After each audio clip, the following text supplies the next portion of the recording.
It's being projected that new cases of cancer in the US will explode to a brand new record high this year, 2 million in 2024. Michael Snyder reports.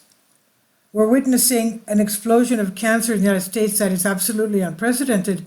As you'll see below, it's being projected that the number of new cases of cancer in the US will hit a brand new record high this year, and cancer rates are rising particularly rapidly among our young people.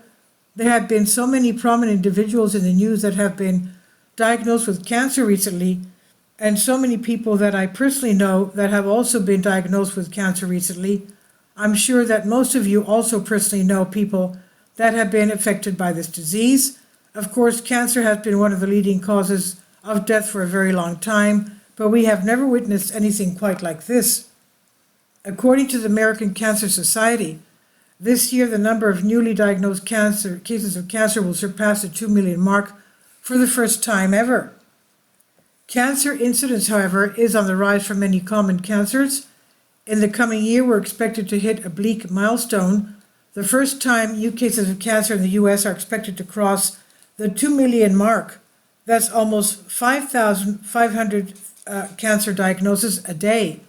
This trend is largely affected by the aging and growth of the population and by a rise in diagnosis of 6 out of 10 most common cancers: breast, prostate, endometrial, pancreatic, kidney, and melanoma.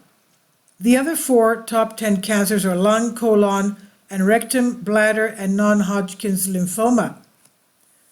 This is such a great tragedy. Millions of Americans are dying way too early.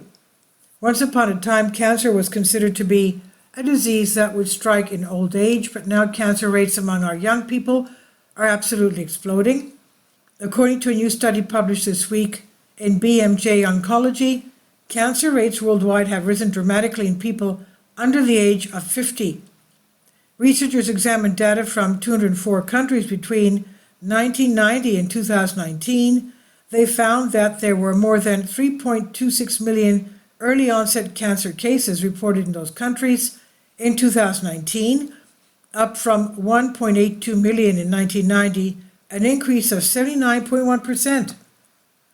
The study defined early onset cancer as a diagnosis that occurs between the ages of 14 and 49.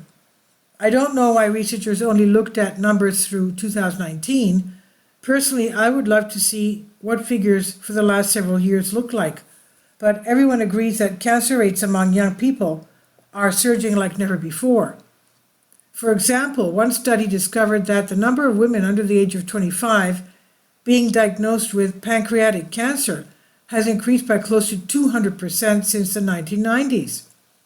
A frightening explosion of young women developing one of the deadliest cancers has baffled experts.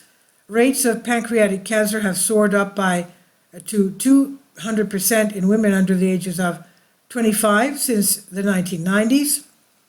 Overall incidence of the disease, which has a 5-year survival rate is just 5%, have increased by around 17% over the same time span, with soaring obesity rates expected to be behind the trend. Young people are also getting colon cancer at a staggering rate. In fact, it's being projected that the number of young people under the age of 40 that will die from colon cancer each year will be doubled by the year 2030. These findings come at a time when colon cancer deaths among people under 40 are expected to double by 2030, and it is projected that the number one cause of cancer deaths in young people by the end of the decade. Overall rates of all types of gastrointestinal cancer among our young people are skyrocketing, and this has experts deeply alarmed. Gastrointestinal cancer's diagnosis in Americans under 50 climbed drastically over a decade, with the starkest rise occurring in under 19s at 109%.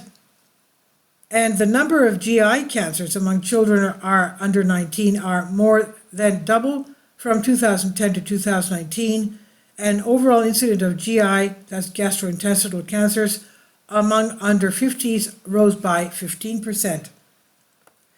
Gastrointestinal cancers include those in the stomach, esophagus, colon, and rectum, liver, pancreas, anus, gallbladder, and small intestine.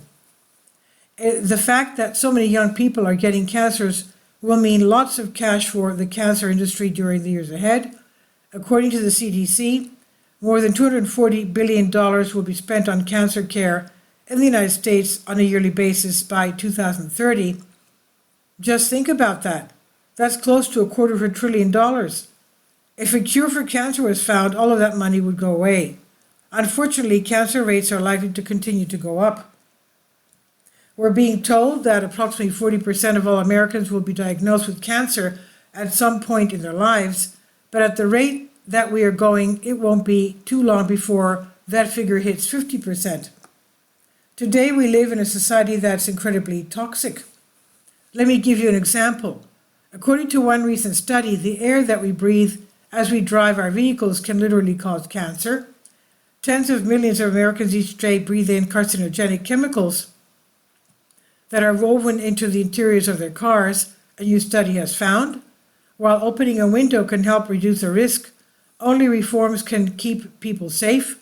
Researchers wrote in a study, Environmental Science and Technology, there is not anything that we can do about this because federal law has mandated the use of these carcinogenic chemicals since the 1970s. Approximately 124 million Americans commute each day, spending an average of an hour in their cars. By federal law, the interior of these vehicles are required to contain flame retardants or chemicals that make it harder for them to combat combust in a crash.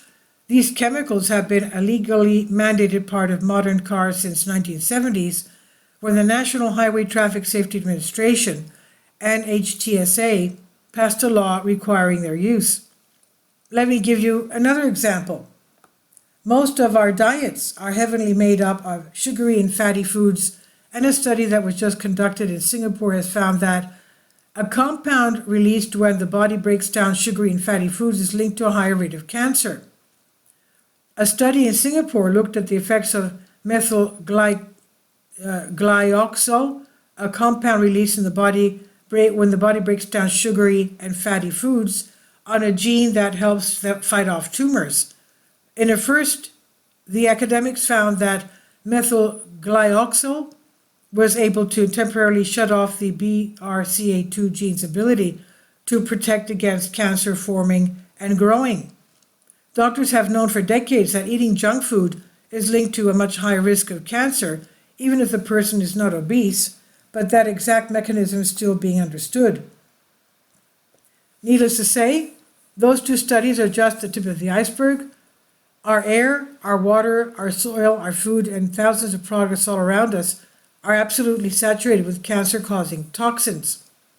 I very much encourage everyone to minimize the risk, but it's impossible to totally avoid them.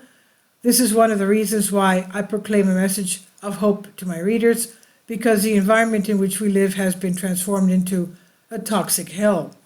We're literally committing societal suicide in so many different ways, and our leaders have absolutely no intention of changing course, it seems. This is by Michael Snyder on the Economic Collapse blog. Please leave your comments, and thank you for your support. Michael's new book, entitled Chaos, available in paperback and for Kindle on Amazon, and you can check out his new Substack newsletter right here. About the author, Michael Snyder, extremely controversial new book, Chaos, available in paperback and Kindle on Amazon. He's also written 7 other books available on Amazon, including End Times, 7-Year Apocalypse, Lost Prophecies of the Future America, The Beginning of the End, and Living a Life That Really Matters, Commissions Earned. When you purchase any of Michael's books, you help to support the work that he's doing. You can also get his articles by email as soon as he publishes them by subscribing to his Substack newsletter. Michael has published thousands of articles on the Economic Collapse blog, End of the American Dream, The Most Important News, and he always freely and happily allows others to republish those articles on their own websites. You can connect with Michael on YouTube, Facebook, and Twitter, and share his articles on your own social media accounts. It's definitely a great help. These are such troubled times and people need hope. John 3:16 tells us about the hope that God has given us through Jesus Christ. For God so loved the world that he gave his only begotten Son, that whosoever believeth in him should not perish but have everlasting life. If you have not already done so, we strongly urge you to invite Jesus Christ to be your Lord and Savior today. Finally, support my Patreon account. The daily posts are 5 videos daily, and they are totally different from what I have on my YouTube channel. Thank you so much for your support and that you find all my content so interesting. You'll find the Patreon account details in the description box below.